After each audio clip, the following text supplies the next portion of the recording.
So Batman, Superman, Spiderman இவங்க எல்லாருமே பார்த்தீங்கன்னா ஃபிக்ஷனல் சூப்பர் ஹீரோஸ். ஒரு ரியல் லைஃப்பில் இருக்கிற ஒரு விஷயத்தை ஃபிக்ஷனல் சூப்பர் ஹீரோஸாக கம்பேர் பண்ணுறது அப்படின்றது ரொம்ப ரொம்ப கஷ்டமான ஒரு விஷயம்.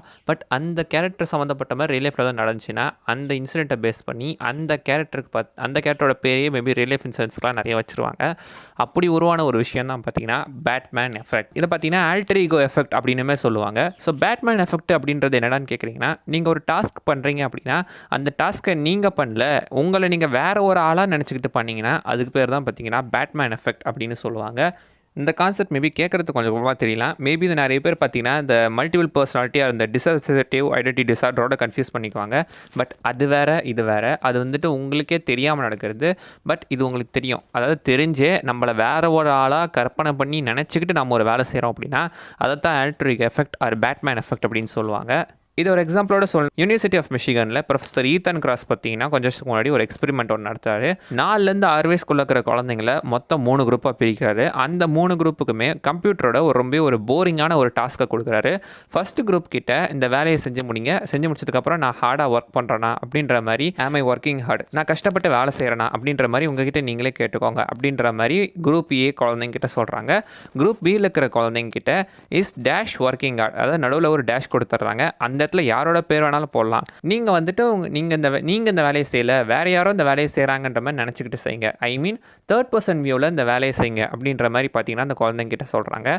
பட் அந்த குழந்தைங்க எல்லாருமே அந்த நோட்டில் டேஷில் அவங்களோட பெரிய தான் எழுதி வச்சுருக்காங்க. அப்படியே தேர்ட் குரூப்புக்கு என்ன சொல்கிறாங்கன்னா, இந்த வேலையை வந்துட்டு நீங்கள் உங்களுக்கு ரொம்ப பிடிச்ச, உங்கள் மனசுக்கு பிடிச்ச ஒரு சூப்பர் ஹீரோவாக நீங்கள் உங்களை கற்பனை பண்ணிக்கோங்க.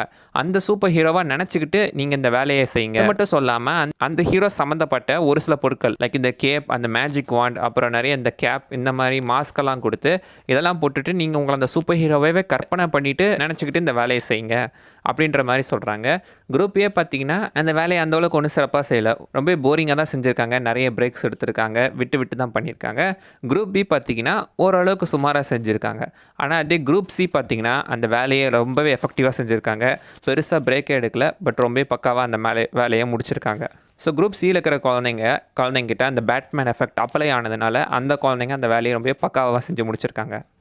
ஏன் அப்படி நடக்குது? இதுக்கான காரணம் என்ன அப்படின்னு கேட்டிங்கன்னா, இந்த பேட்மேன் எஃபெக்டை பொறுத்த வரைக்கும் நாமளே வேறு ஒரு பர்சனாக ஆர் வேறு ஒரு என்டிட்டியாக நம்ம கற்பனை பண்ணிக்கிறது நம்மளோட ஆங்ஸைட்டியை குறைக்கும் அப்படின்ற மாதிரி சொல்லியிருக்காங்க. ஏன்னா நம்ம இப்போ டேரெக்டாக ஒரு வேலையை செய்கிறோம் அப்படின்னா அந்த வேலையில் எப்படியுமே ஏதோ ஒரு கஷ்டமோ ஒரு ஆங்ஸைட்டியோ இருக்க தான் செய்யும். பட் நமக்கு பதிலாக வேறு ஒரு ஆள் அந்த வேலையை செஞ்சால் நமக்கு அந்த கஷ்டமே தெரியாது, செஞ்சவருக்கு தான் அந்த கஷ்டம் தெரியும். பட் இந்த இடத்துல நாம் அந்த வேலையை நாம் செய்யலை, வேறு ஒரு ஆளாக செய்கிறதா நம்மளே பார்த்திங்கன்னா வேற ஒரு ஆளாக மாற்றிக்கிறோம். அப்படி மாற்றிக்கும் போது அந்த ஆல்டர் ஈகோ அந்த வேலையை செய்யும்போது நம்ம அந்த வேலையை ஈஸியாகவே செஞ்சு முடிச்சிடுறோம். ஆக்சுவலி இந்த விஷயத்தை நானே லைஃப்பில் பல விஷயங்கள் இம்ப்ளிமெண்ட் பண்ணியிருக்கேன்.